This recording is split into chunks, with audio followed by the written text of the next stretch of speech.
Dhalai by ইলেকশনে আজকে খুব শান্তিপূর্ণভাবে নির্বাচন হচ্ছে। 5টা নাগাদ সময়সীমা শেষ হবে।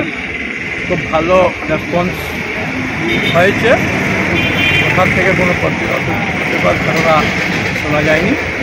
আর কাস্টিং অফ ভোট আমার মনে হয় 75% অ্যাবাভ হবে। আর বিজেপি ভারতীয় জনতা পার্টির খুব ভালো ভোটেই জিতবে এখান থেকে। আগেও এখানে ছিলেন আমার বর্তমান এমপি প্রাক্তন মন্ত্রী পরিমল শুক্লবৈদ্য ছিলেন। ওনার জায়গাতে এখানে নির্বাচন হচ্ছে এবং খুব জনগণ খুব শান্তিপূর্ণভাবে ভোট দিচ্ছেন এবং ভারতীয় জনতা পার্টির যে লেহার সেটা এখানে অক্ষুণ্ণ থাকবে। আসামের যে 5টা আছে 5টার মধ্যে আশা রাখি সবগুলো সিটি জেতার কথা।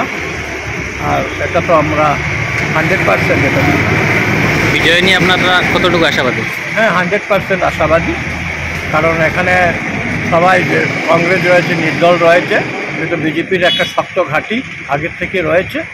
আর জনগণ বিজেপির যে কাজকর্ম পারফরম্যান্স দিন দিন দেখে যাচ্ছে মোদিজির নেতৃত্বে এবং রাজ্যের ডক্টর হেমন্ত বিশ্ব শর্মার নেতৃত্বে যেভাবে বিকাশ হচ্ছে এবং তাতে কোনো দোরাই নেই। একদম অ্যাবসলিউটলি মেজরিটি মানে পার্সেন্টেজ আমরা অনেক বেশি পাবো।